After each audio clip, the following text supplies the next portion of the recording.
This is the best budget camper for a solo traveler with a dog. It's also a great option for couples or someone traveling with a single child. It's weighing in at only 3,600 pounds dry and just under 22 feet long. Our pet-friendly features include this leash latch in the back. You can make sure your dog can't escape. Around to the other side, we have an outdoor shower here. Hook up your hose, wash off those muddy paws. There's also a little guest bed area in here that'll work perfectly for a dog bed. Back here, we also have a rack, spare tire, backup camera ready. You can connect that to your smartphone. You got a mini fridge, you got your 2 outdoor speakers and a spot to mount your TV, and that's all underneath this nice big awning. Can't forget the Mud Legends down here, give you some good traction off-road. Let's get inside this thing.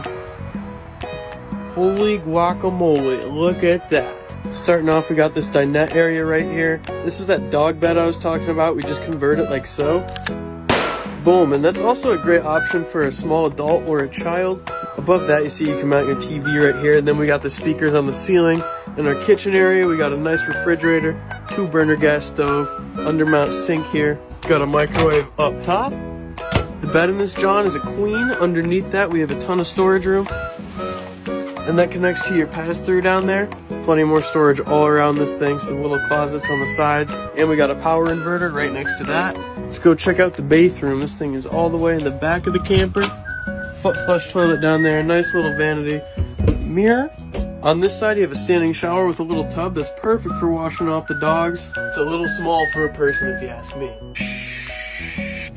I got antifreeze dripping down my sock. I might as well show you this thing while we're in here. Let me turn off the lights real quick. It doesn't really provide you with anything, but it looks pretty cool. If you got any questions on this sucker, please give me a call. The phone number is in the bio.